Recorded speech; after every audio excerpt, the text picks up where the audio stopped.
Good morning, students. I am Richa. I am your SS teacher. Today we are going to start part second. Sorry, बेटे, chapter second, part first. Okay, chapter second, part first. From trade to territory. देखो बेटा, from trade to territory. पहले इसका meaning लिखो. After that I explain its summary. व्यापार से साम्राज्य तक कंपनी. व्यापार से साम्राज्य तक. The company establish power. नीचे देखो, the company establish power. Company की सत्ता स्थापित होती है. देखो बेटा, पहले मैं इसकी समरी बताती हूँ.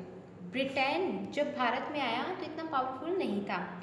1600 के करीब, मतलब 1600 के करीब इंग्लैंड, जो ब्रिटेन के लोग थे, वो भारत में अपने व्यापार करने के लिए आए.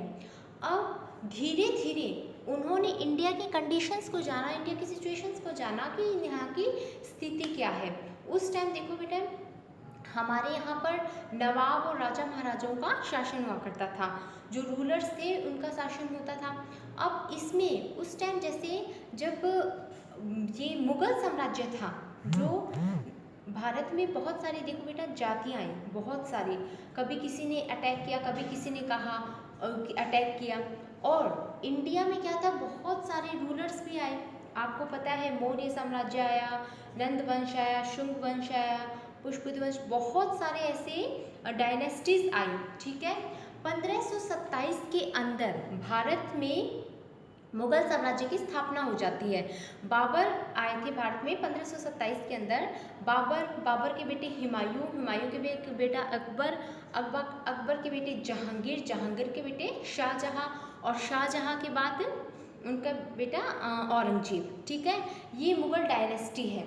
ठीक है. अब जो हम पढ़ेंगे, देखो आपके सामने एक वर्ड लिख नेम आएगा, औरंगजेब.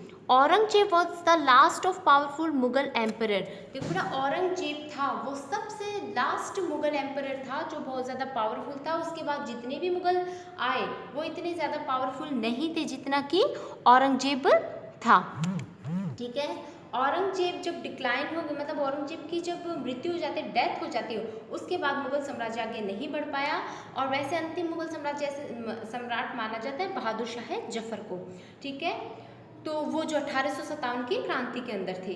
लेकिन अभी जो स्टार्टिंग होती है वो मैंने आपको पीछे का थोड़ा सा बताया है. अब यहाँ से हम लोग स्टार्ट करते हैं.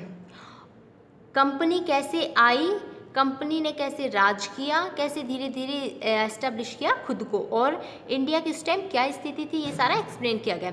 Aurangzeb was the last of the powerful Mughal rulers. Aurangzeb last Mughal emperor था, मुगल साम्राज्य रूलर था जो बहुत ज़्यादा पावरफुल था. He establish control over very large part of territory. उसने बहुत बड़े क्षेत्र पर, टेरिटरी का मीनिंग होता है बहुत बड़े एरिया, क्षेत्र पर कंट्रोल कर रखा था. That is now known as India, जिसे हम इंडिया के नाम से जानते हैं. आफ्टर हिज डेथ इन 1707, उसकी डेथ जब 1707 में हो जाती है, मैनी मुगल गवर्नर्स, बहुत सारे जो सूबेदार थे, एंड बिग जमींदार, बहुत सारे बड़े जमींदार थे, बिगन असर्टिंग. असर्टिंग क्या होता है बेटा? असर्टिंग होता है दृढ़ता पूर्वक. देखो, asserting there authority and establishing regional kingdom. दृढ़ता पूर्वक उन्होंने अपनी सत्ता को स्थापित करना स्टार्ट किया. अथॉरिटी यानी सत्ता, रीजनल किंगडम से छोटे छोटे क्षेत्रों पर अपनी सत्ता को स्थापित करना शुरू कर दिया. As powerful regional kingdom emerged, जैसा कि एक पावरफुल रीजनल क्षेत्र में बहुत बड़े साम्राज्य का उदय हुआ in various part of India, बहुत बड़े इंडिया के अंदर. Delhi could no longer function as effective centre. अब देखो बेटा, औरंगजेब की जब डेथ हो जाती है, स्टूडेंट इसकी देखो कहानी क्या, औरंगजेब की जब डेथ हो जाती है तो मुगल एम्परर के अंदर, मुगल साम्राज्य के अंदर इतना पावरफुल कोई भी नहीं था.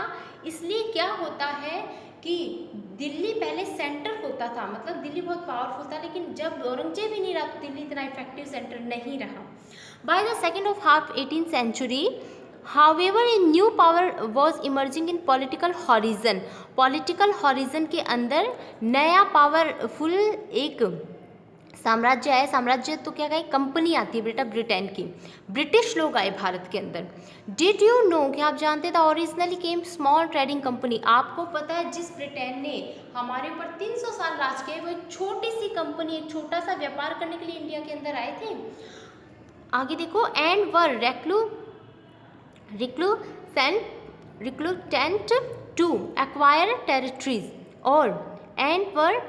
और बिना इच्छा के उन्होंने, मतलब जितना ज़्यादा उन्हें बहुत ज़्यादा उस टाइम इच्छा नहीं थी उनकी, लेकिन धीरे धीरे जैसे जैसे उन्होंने देखा कि इंडिया में जो रूलर्स हैं वो आपस में झगड़ते रहते, तब उन्होंने अपना पावर, अपनी अथॉरिटी स्थापित कर ली थी। How then did they come to be masters of a vast empire. अब आप देखिए किस तरीके से, यानी क्या ऐसा किया उन्होंने कि इतने बड़े एम्पायर पर, इतने बड़े साम्राज्य पर वो मास्टर बन बैठे थे, मालिक बन बैठे थे। किस तरीके से बने, in this chapter you will see, आप देख पाएंगे इस चैप्टर के अंदर। बेटा नीचे आपको एक पिक दिख रही है, एक पिक दिखाई दे रही है सबको, ये पिक्चर, इस पिक्चर के अंदर देखिए आप, बहादुर शाह जफर है ये, ठीक है। इनके बच्चों को और अंग्रेज लोग मार देते हैं, इन्हें अंतिम मुगल बादशाह कहा जाता है और इन्हें देश छोड़ने के लिए मजबूर कर दिया जाता है बहादुर शाह जफर को, ठीक है। तो ये सारी चीज़ें इसमें शो की गई है। बहादुर शाह जफर थे, देखो after Aurangzeb there was no powerful Mughal emperor, Aurangzeb के बाद कोई पावरफुल मुगल एम्परर नहीं था, but Mughal emperor continue to symbolically important, लेकिन फिर भी एक सिंबल, एक प्रतीक के रूप में, सिम्बॉलिकली होता है बेटा प्रतीकात्मक है, प्रतीक के रूप में बहादुर शाह जफर को माना गया। In fact the massive revolutions British broke out in 1857 के बाद है Bahadur Shah Zafar Mughal emperor at that time.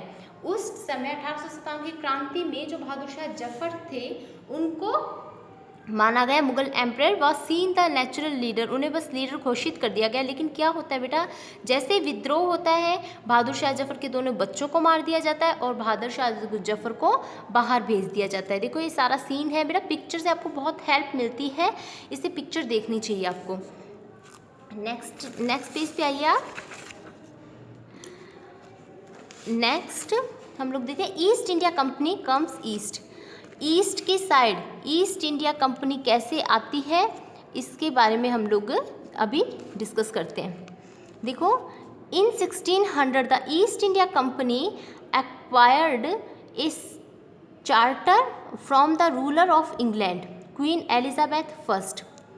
1600 के अंदर ईस्ट इंडिया कंपनी को प्राप्त हुआ, एक चार्टर प्राप्त हुआ जो क्वीन एलिजाबेथ फर्स्ट ने दिया था। ग्रांटिंग यानी परमिशन दे दी थी उन्होंने, the sole right to trade, एकाधिकार की कि आप ट्रेड कर सकते हैं विद द ईस्ट, ईस्ट के अंदर जाकर। This meant no other trading group in England could compete with East India Company. इसका मीनिंग एक ये भी निकलता था कि कोई भी दूसरी कंपनी, मतलब ईस्ट इंडिया कंपनी को कॉम्पीट नहीं करेगा, इसके साथ कोई कंपटीशन नहीं होगा। With this chapter the company could venture, venture होता है बेटा साहसिक, across the oceans, company could venture across the oceans looking for a new lands, उन्होंने साहस किया पार करने का एक सागर, महासागर। लुकिंग एट न्यू लैंड, उन्होंने बहुत नई भूमि को देखा, वो न्यू लैंड क्या थी, from which it could buy goods at a cheap price and carry them back to Europe to sell higher prices।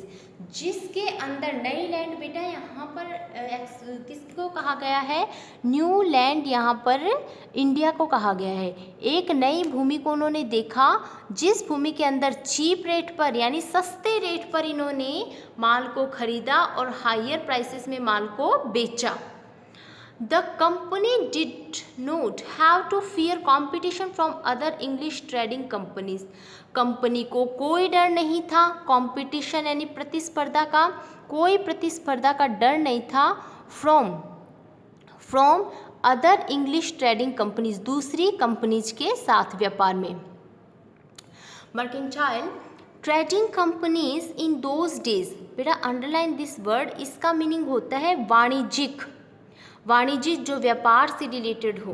देखो साइड में भी इसका मीनिंग दिया गया है, आप साइड पोर्शन को भी चेक कीजिए, इसमें इसका मीनिंग दिया हुआ है साइड पोर्शन में भी। वाणिज्य trading companies in those days made profit primarily by excluding competitions. So they could buy cheap and sell dear. उनके कोई भय ही नहीं था कि दूसरी कंपनी भी नहीं थी, वाणिज्यिक ट्रेडिंग कंपनीज दूसरी कोई व्यापारिक कंपनीज नहीं थी उस दौरान। प्रॉफिट प्राथमिक प्रॉफिट इन्हीं का ही था। सो दैट ताकि they could buy cheap and sell dear, मतलब अच्छे कम रेट पर तो चीज़ों को खरीदे और अच्छे रेट पर उन चीज़ों को बेच दी। ठीक है। The royal charter however could not prevent other European powers.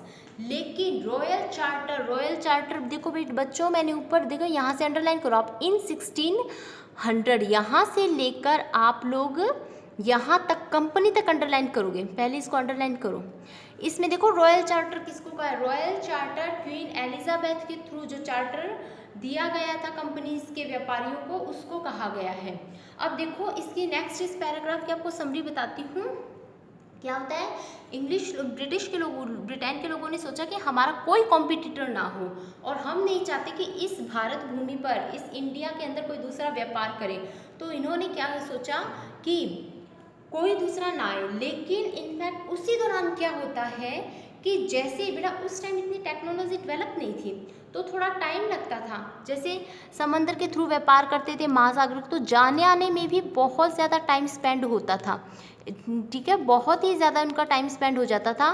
तो भारत पर पुर्तगालीज आ जाते, इधर से फ्रांसीसीज आ जाते हैं, फ्रांस के लोग आ जाते थे, पुर्तगालीज आ गए। ठीक है, इन्होंने देखो बेटा एक वर्ड आएगा कैप ऑफ गुड होप, ये तो एक जगह का नाम होगा और ओशियन इसमें दिया हुआ है। अभी मैं आपको वर्ड टू वर्ड एक्सप्लेन करती हूँ। The royal charter however could not prevent other European powers from entering the eastern market by the time the first English ship sailed down west coast of Africa. The Royal Charter could not prevent. Royal charter ने could not prevent यानी सुरक्षित नहीं कर सका दूसरी ताकतों से जिन्होंने ईस्टर्न मार्केट, यानी ईस्टर्न क्या होता था, ईस्टर्न पूर्वी तट पर अपना अपने ईस्टर्न मार्केट में प्रवेश कर दिया, एंट्रिंग कर दी। By the time of first English ship sail down west coast of Africa round the, उस दौरान इंग्लिश जहाज जब राउंड लगा रहा था कोस्ट ऑफ अफ्रीका की side, round of cape of good ये जगह का नाम है, and crossed the Indian ocean, जैसे वो इंडियन ओशन को, हिंद महासागर को क्रॉस कर रहा था, इतने में ही पुर्तगालीज हैड ऑलरेडी एस्टैब्लिश, पुर्तगाली लोग भारत में आ गए, पहले से ही उन्होंने एस्टैब्लिश कर दिया देयर प्रेजेंस, अपनी उपस्थिति को वेस्टर्न कोस्ट पर, यानी पश्चिमी घाट, वेस्टर्न कोस्ट का मीनिंग लिखो, पश्चिमी घाट पर अपनी उपस्थिति को दर्ज कर दिया, पश्चिमी घाट पर अपनी उपस्थिति को दर्ज किया। And had their base in Goa, उनका बेस क्या था बच्चों, Goa.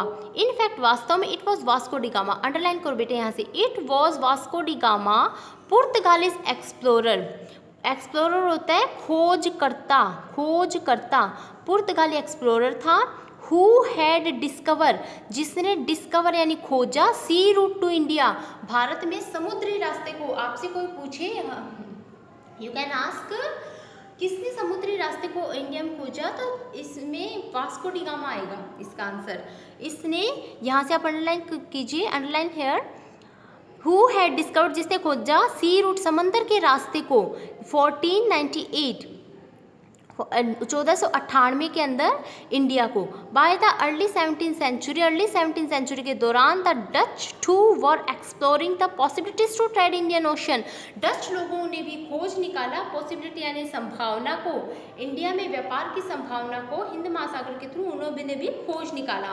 Soon the French traders, इसके बाद कौन आ गया, फ्रेंच ट्रेडर्स यानी फ्रांस के व्यापारी आ गए, अराइव्ड ऑन द सीन, वो भी देखे गए। The problem was that all companies were interested in buying the same thing. Problem यहाँ क्रिएट हुई कि सभी, जैसे इंग्लिश पीपल्स का जो इंटरेस्ट था वो ही इंटरेस्ट इन लोगों का भी हो गया कि हम ये भी व्यापार करना चाहते थे, इनका भी इंटरेस्ट, सेम इंटरेस्ट क्रिएट हुआ। Interested in buying same thing, वो ही इंटरेस्ट था इनका भी व्यापार करने का। द फाइन क्वालिटीज कॉटन, देखो बेटा भारत का जो कॉटन था, सिल्क था, कॉटन भारत का इतना फेमस था, और भारत के मसाले, इसकी समरी बताती हूँ, भारत के मसाले और कॉटन इतना ज़्यादा फेमस था कि वर्ल्ड फेमस माना जाता था, और ड्रगन्स का इसका व्यापार किया जाता था। ठीक है, हर जगह मतलब इसकी सप्लाई की जाती थी। और इंडिया मतलब बहुत ही उस टाइम बहुत डेवलप था उनका व्यापार इंडिया का। द फाइन क्वालिटी, जो क्वालिटी इंडिया के अंदर थी कॉटन की, कहीं पर भी नहीं थी वर्ल्ड में। द फाइन क्वालिटी, अच्छी क्वालिटी का cotton and silk produce in India, बहुत अच्छी क्वालिटी का सिल्क और कॉटन प्रोड्यूस बनाया जाता था भारत के अंदर। अंडरलाइन कर लो बेटे यहाँ से यहाँ तक, द फाइन से लेके इंडिया तक। Had a big market in Europe, जो बहुत बड़ा मार्केट था यूरोप का। पेपर, काली मिर्च, क्लॉव्स, लौंग, कार्डिनन, इलायची। आगे देखो सिनेमन होता है, दालचीनी too were in great demand, इनकी बहुत ज़्यादा, भारत के मसालों की भी बहुत ज़्यादा डिमांड थी। Competition amongst the European companies inevitably pushed up the prices at which these goods could be purchased। आगे देखो इन सब की बहुत ज़्यादा डिमांड थी। देखो यूरोप के सामने, यूरोप में ऐसी कोई भी चीज़ नहीं थी इस तरीके की जो इंडिया में प्रोड्यूस की जाती थी। अब इन कंपनीज़ को क्या था कि भाई आवश्यक कम कीमत में, पुस्ट होता कम कीमत, और इनएविटेबली होता है आवश्यक रूप से, price at which this goods could be purchase and this reduce the profit that could be earn. देखो बेटा प्रॉफिट चाहते थे, यहाँ से जितना भी हो इसका मैक्स टू मैक्स अर्निंग चाहते थे, बेचना तो सस्ते रेट पर, और अर्निंग मच टू मच बहुत ज़्यादा अर्निंग चाहते थे।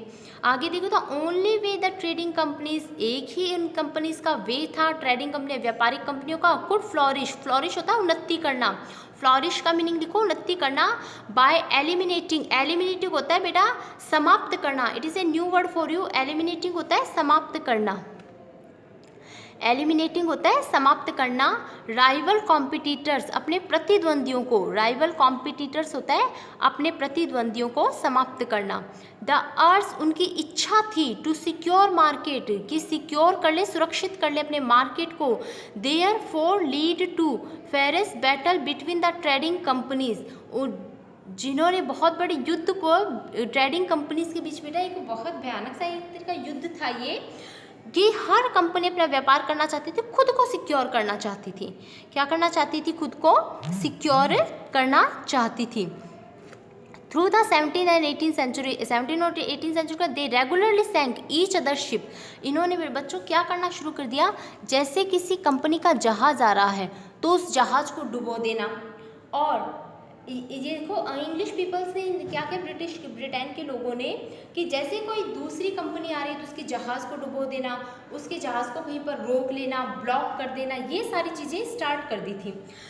देखो कंपनी को भय होने लगा इस चीज़ से कि कोई दूसरा व्यापार ना करे। थ्रू द 17-18 सेंचुरी के दौरान उन्होंने क्या किया, regularly sink each other ship, एक दूसरे के शिप को सैंक यानी माल से भरे हुए शिप को लूटने लगे, डुबाने लगे। ब्लॉकेड रूट यानी रूट को रोकने लगे, रास्तों को रोकने लगे।